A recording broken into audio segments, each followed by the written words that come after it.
Thank you. Okay. Okay, so in our excuse me. So in our work, we are trying to investigate the muon problem, about which you already have heard this week before. So the problem is that current best up-to-date nuclear interaction models produce way significantly smaller number of muons than we observed. So we want to have a look and try to shine some light on this problem. In our work, we are using a top-down method, and we are using complete chains of Monte Carlo simulations and reconstructions to investigate air showers. What we do is, for each of observed shower, we are building a set of simulated ones, each with slightly different initial conditions, and we compare result of these simulations with the observed showers.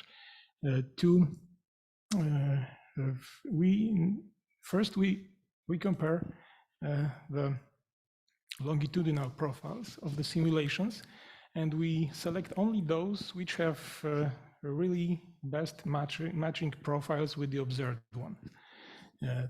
With these selected matches, best matches, we are making then analysis of the lateral distribution of signal on the ground, and we use specifically the value of the signal at the distance of 1,000 meters from the shower axis, which why 1,000 meters was just explained.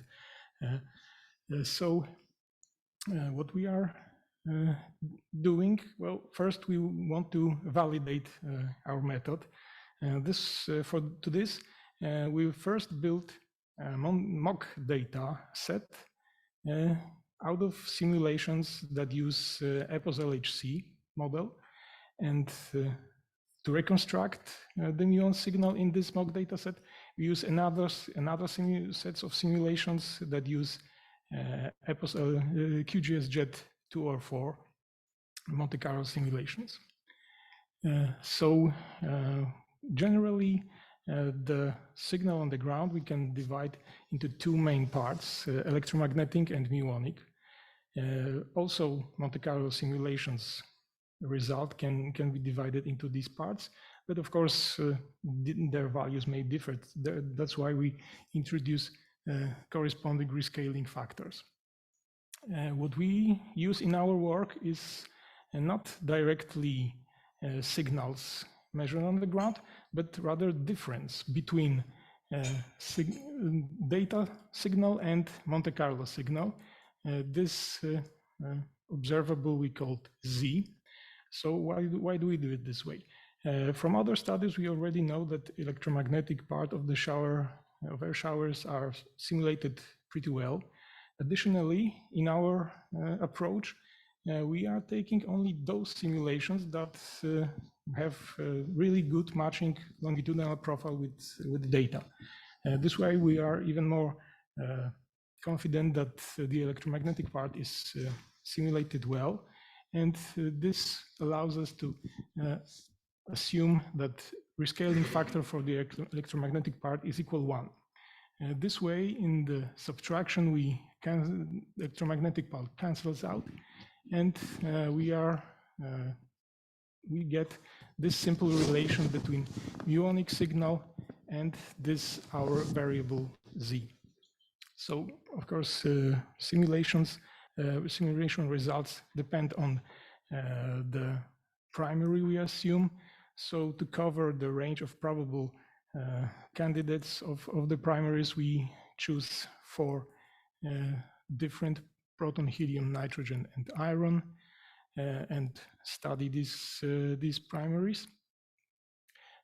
Here we can also observe that by using the variable Z, we cancel out also most of the dependence of zenith angle on the signal, which also well makes I will live a little better. So one more thing we need to know is what is the muonic signal in the simulations. So this can be calculated based on extensive sets of simulations which were performed previously. So what we did was take these simulations and well, calculate the ratio of the muonic signal to the total signal in simulations, and we made parameterization of this fraction for the elements we use in our analysis. So now we have all the pieces to calculate the rescaling factors. So we know the values of z, the muonic signal, the signal at 1000 meters, and also the parameterization of the muon fraction. And so we are able to calculate the rescaling factors for individual events and also for all the primaries we assume in the simulations. So and as a result, we get the rescaling factors ranging from 1.6 for proton to 1.1 for iron. And using these rescaling factors, we can calculate how we are able to reconstruct the muonic signal.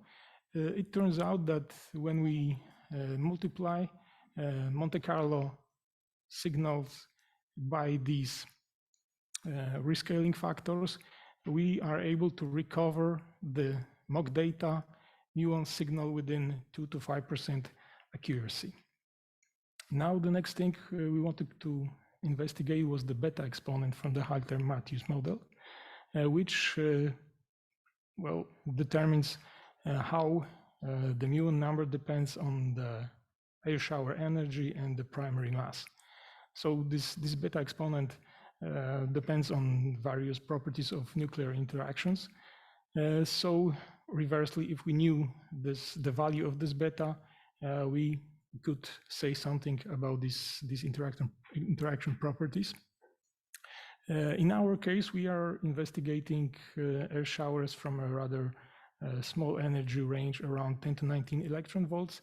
So in this case, the beta tells us how muon number depends on the primary mass.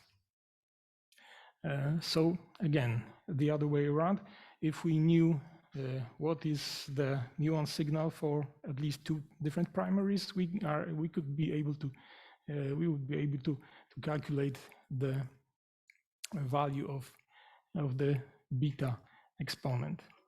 So we wanted to check if we are able to recover the information necessary to calculate the beta from observation of a set of air showers that would have some unknown maybe composition. So we are building another mock data set, this time assuming a set of primaries that would follow what we know about the composition at this energy.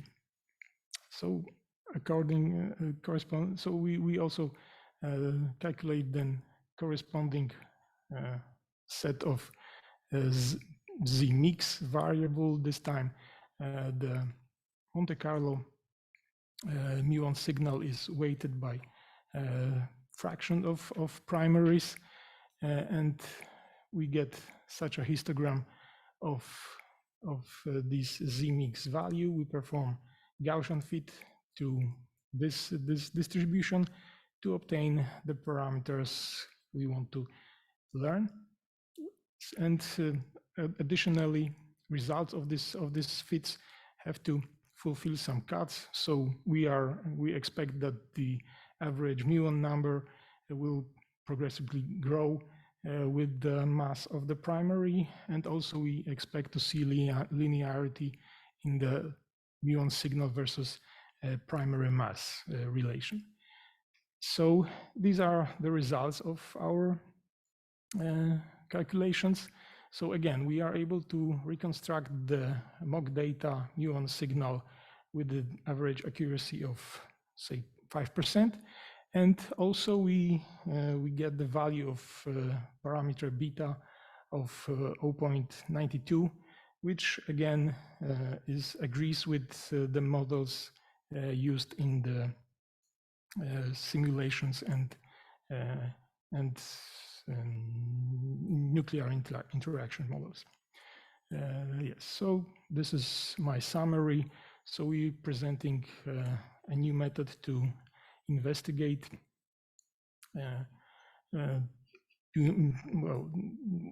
basically nuclear interaction models through calculating rescaling factors of muonic signals, and also beta exponent from Heitler-Matthew's models. And yes, we, as the next step, we'll be using this method to investigate real observational data.